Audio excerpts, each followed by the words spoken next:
A partir d'avui, la bombona de butà ens costa 75 cèntims més cara per la pujada de l'IVA, un increment, però, que s'ha produït a gairebé tots els productes. Així, aquells que s'aplicava un 7 i un 16% tindran un increment d'un 1 i un 2%. Adquirir un pis a partir d'avui pot ser fins a 2.600 euros més car en el cas que costi 250.000 euros.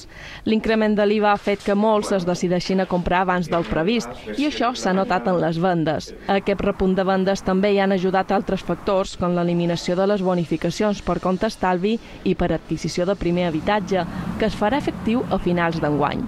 Aquests dos temes, més el fet que s'ha anat ja del màxim de descompte que se pot tenir i la vivienda a partir d'ara ja tornarà a començar a pujar, creiem que és el que està animant el mercat.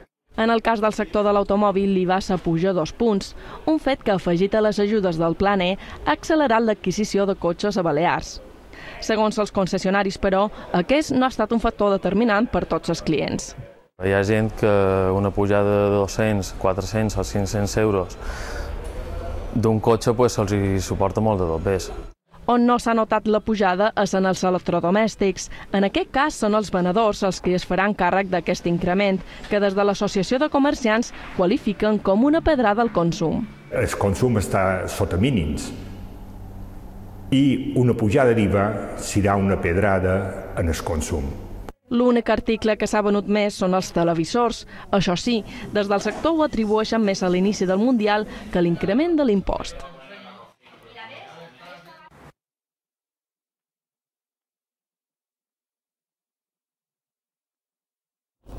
Un dels sectors que pitjor ha rebut aquest increment és el turístic, que va unit a més el de la restauració. A la incertesa de la temporada d'estiu, sense bones expectatives, s'afegeix ara la pujada de l'IVA que en la majoria de casos assumiran empresaris i hotelers.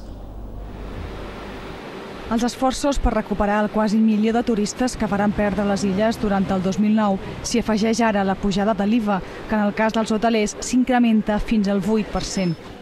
El turista que hagi de pagar la factura de sortida a partir d'avui haurà de fer-se càrrec d'aquest augment.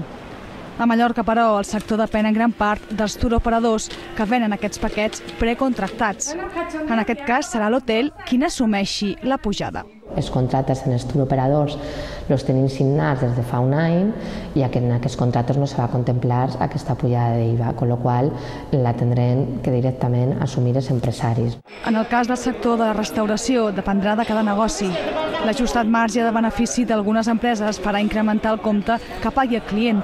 També n'hi ha, però, que s'estimen més no arriscar-se a perdre'n. Tenim l'altre empresari, seria el meu cas, jo ho assumiré perquè entenc que és que realment el poder adquisitiu dels clients també ha baixat i no puc vendre més car.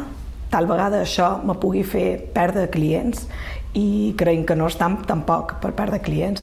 Encara és prest per quantificar la repercussió que suposarà aquesta pujada de l'IVA pels més de 10.000 establiments que conformen el sector de la restauració de les illes, que mou a l'any més de 4.000 milions d'euros.